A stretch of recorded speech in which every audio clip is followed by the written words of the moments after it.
बम बम लहरी डमरूधारी शिव शंकर के रूप निराला। कंठ में विष जज्जा में गंगा, गले में शोभे नागमाला। हो कण कण में बाणन शिव शंभू के वास बा।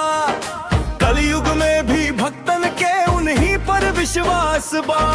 महादेव के नाम लेत मन हो जाला शांत। भस्म रमेले तन पर हवे जगत के कन। आनंदी पे सवार होके बाबा जड़ से मिटाए वेले पाप। अघोरी रूप धरी जब का पहला पूरा संसार और आप। कैलाश पर्वत पे डेरा ध्यान में डूबल रहुए मन। हारे के ना नाम ले ले शिव भक्तन के बाड़न रक्षक धन। जहिया से सिर पे हाथ धैलन डर सब मिट गईल बा। शिव के शरणागत भैनी त किस्मत चमक गईल बा।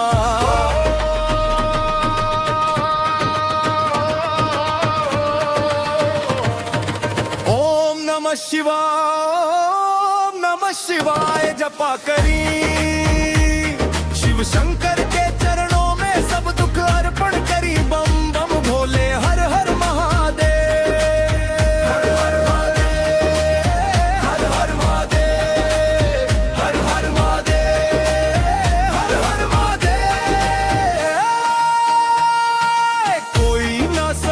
पावे माया के खेल हा। सावन के सोमवार महादेव के मेल हा।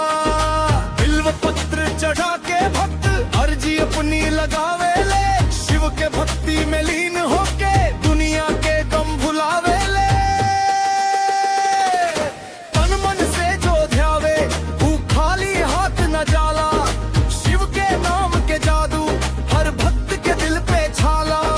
नशा न करूं कवानो बस भक्ति के नशा में चूर बानी। बाबा के आशीर्वाद से आज हम अपन बात कहत बानी।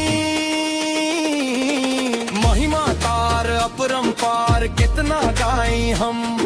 सर्व कन्हैया सहारे भव सागर पार लागी हम।